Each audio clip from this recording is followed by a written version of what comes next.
You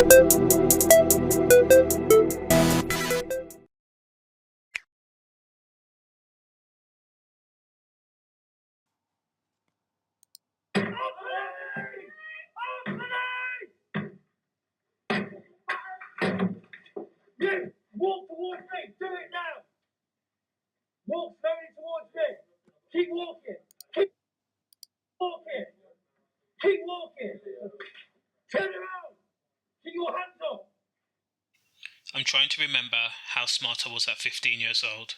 To be honest, I think I had my faculties for the most part. Don't get me wrong, I did some stupid things, but it was pretty much run-of-the-mill stuff.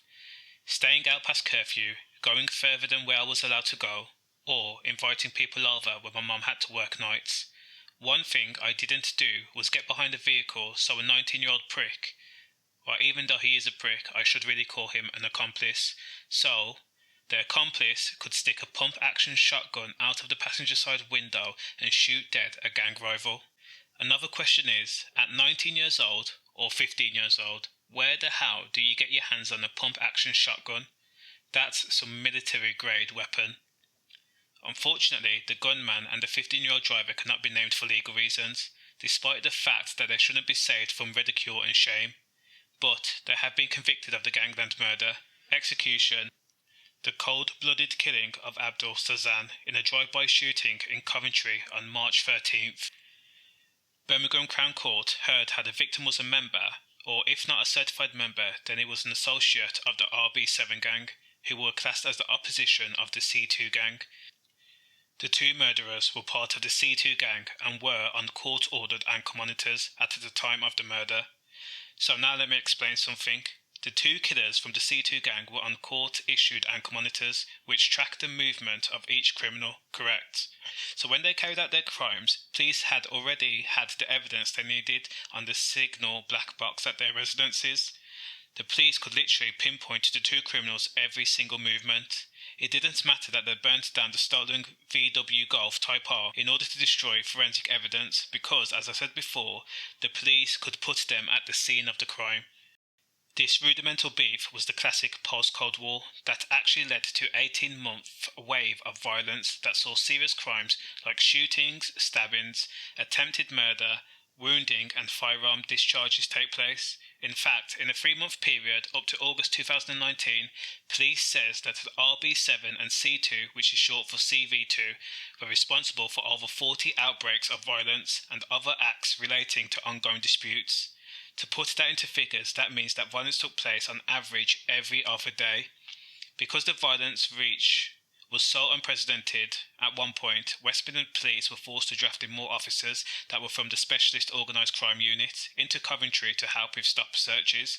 Over the course of one weekend in particular, 12 stop searches were performed, which resulted in drugs coming off the streets, offensive weapons being seized, and a vehicle being seized for no insurance and MOT. And because we've seen this exact same scenario play out in major cities across the UK, gang members took to social media and developed drill videos to tell the world of their exploits, which only helped to escalate the violence. Again, the victim, Abdul Xasan, was only 19 years old, and by no means was this guy a saint. A few days before his murder, he was arrested by police on suspicion of possessing an imitation firearm, but that by no means that the young man deserved to die. Now, I don't know his involvement in the RB7 gang and the type of crap he's got himself into, or been involved in.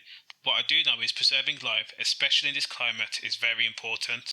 People make stupid decisions all the time, and joining a gang is one of them. But most people grow out of this corrupted situational behaviour and actually make amends for all the bad that they've done, and Abdul Xasan deserved the same chance. So, on the day of the shooting, Abdul Xasan was blasted once with a pump-action shotgun. Miraculously, he then managed to make a run from his attackers, but the two teenagers chased him down like a bloodhound that sniffs its kill. Unfortunately, a wounded Abdul was then hit with a 4th round from the shotgun. That means they fired not once, not twice, not 3 times, but 4 times. Can you possibly imagine what went through Abdul Xasan's head as he tried to make a run for it, wounded, bleeding out, and how much pain he was in? Nobody deserves to go out like that. Detective Chief Inspector Scott Griffiths of West Midlands Police Homicide Unit led the investigation. He said there had been ongoing tension between the two groups, including firearm discharges in the lead up to the murder. What happened was outrageous. A shotgun fired several times in a public street in the middle of the afternoon. It happened not far from a nursery. Other people not connected to either gang could easily have been injured. It's a really tragic case and a stark reminder of the consequences of getting drawn into gangs. One young life has been lost and the lives of two others, including a young child, have been utterly ruined. We can help people who want to turn their lives back on gang culture. Along with our partners, including charities and support groups, we can help young people make better choices. But for those who insist on affiliating themselves to violent gangs, there is a very strong possibility they are going to be seriously injured, killed, or spend much of their life locked up in jail. The two killers, who are currently 16 years old and 20 years old respectively, currently face life in prison. Condolences to the families, because 3 families have now lost their children. Safe.